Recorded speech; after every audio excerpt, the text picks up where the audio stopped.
Good morning, everyone. Match 29 of the 1987 Cricket World Cup was played in Delhi today. It was the crucial match between Pakistan and West Indies. Whoever won out of today's two teams would guarantee top spot in the group and a quarter-final against Sri Lanka. I suppose the only downside to the team that won today's match, they'd have a day less to practice before the quarter-final, as the winners would play in the first quarter-final and the losers would play in the second quarter-final, potentially against Australia. Match was played in Delhi. This was the last match of Group 1, obviously. The pitch at Delhi was quite slow.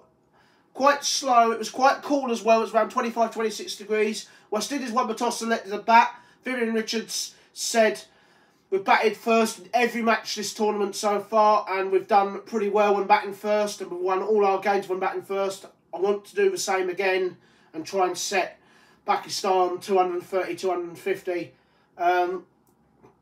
This was the outcome of the match, and you are going to be astounded by this.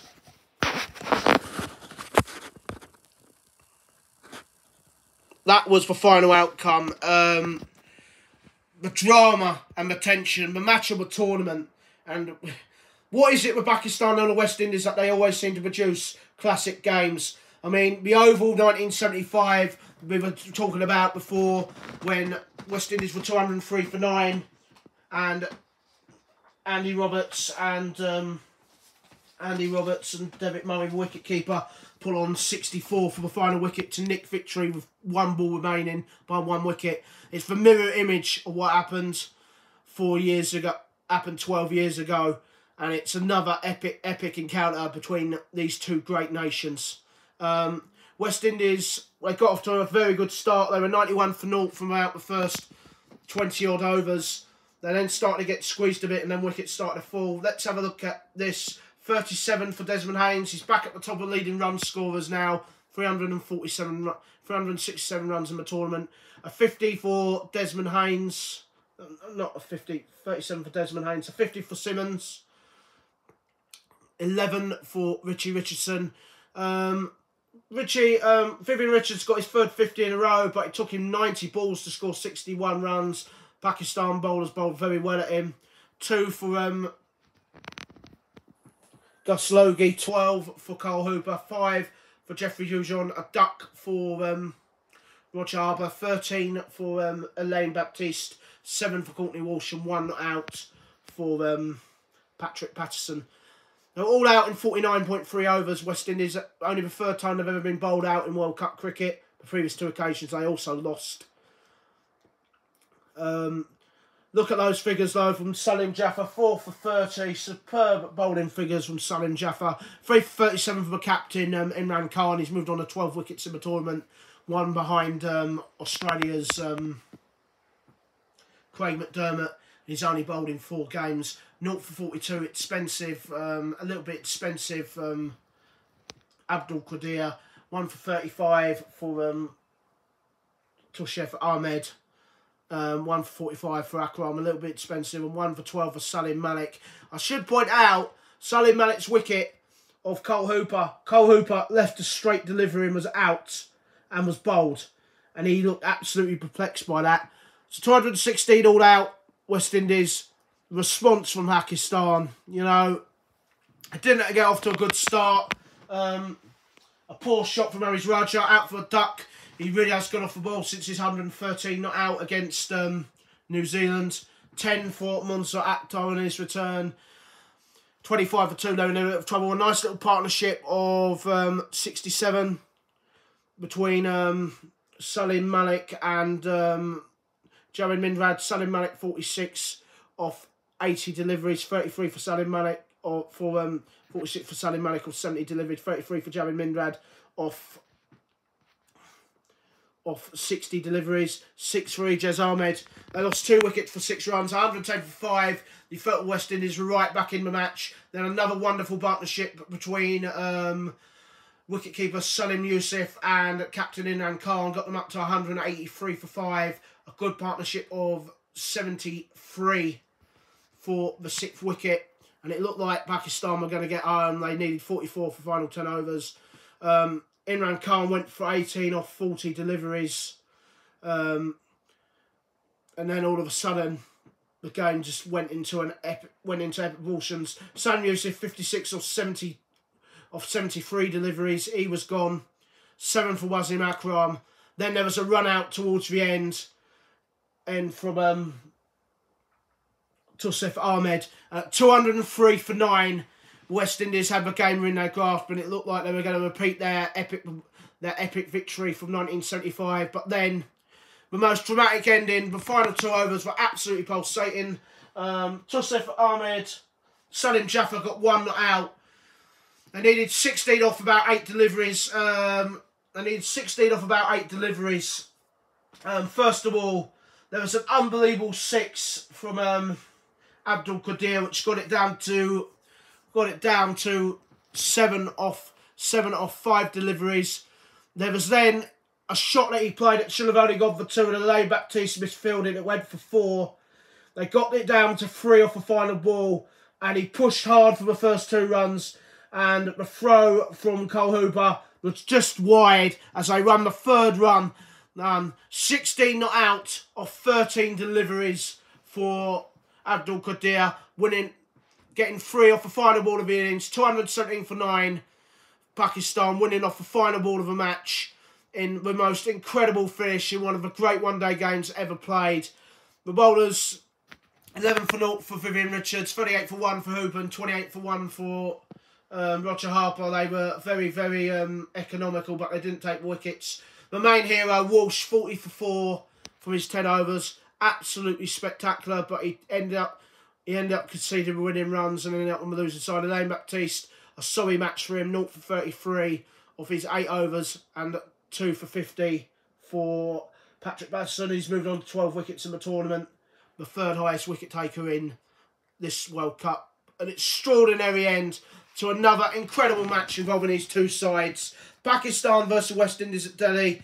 West Indies won the toss and elected to bat first on a slow normal pitch. They were all out for 216 in 49.3 overs. Pakistan, they were 25 for 2, didn't get off to a good start. Partnerships, 3rd wicket stand of...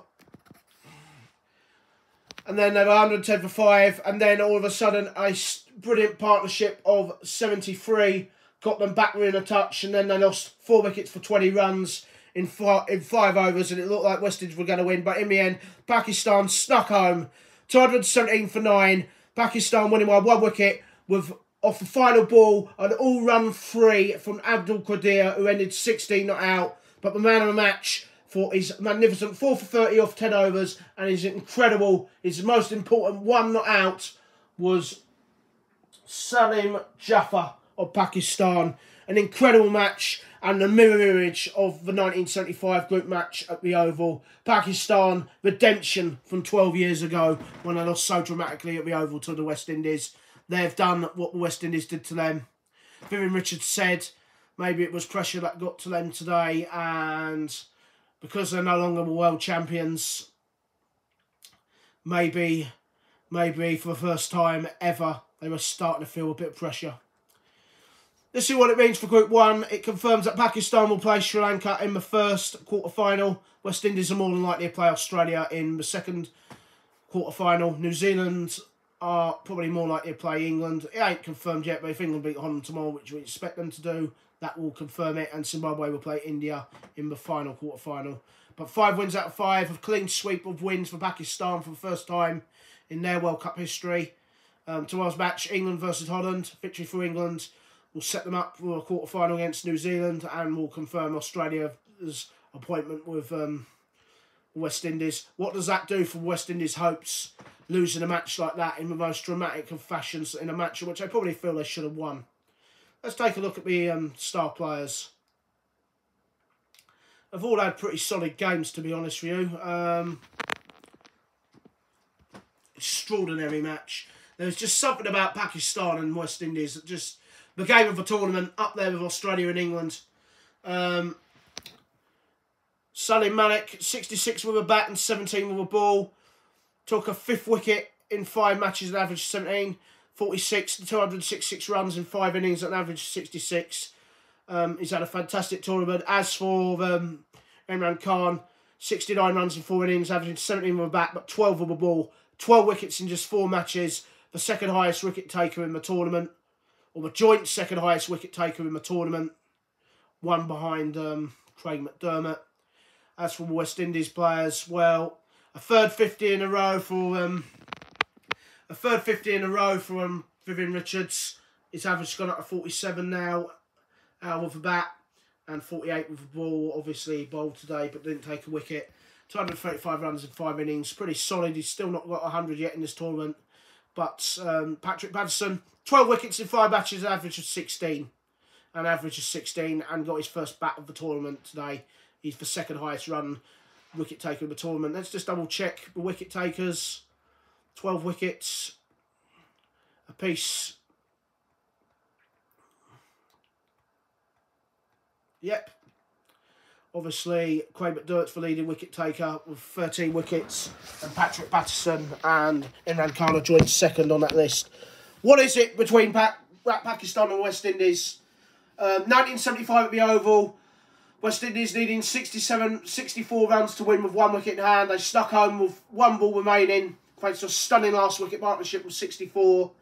And then today a last wicket stand of 14 runs has seen Pakistan mirror the result of 1975 to secure their first ever win over the West Indies in the World Cup. That is an extraordinary game and one of the great one-day games. There's just something about Pakistan and the West Indies that they always strive. It means Pakistan plays Sri Lanka in the first quarter-final. West Indies more than likely play Australia. If England beat Holland tomorrow, it will mean West Indies play Australia. What does that do for West Indies' confidence?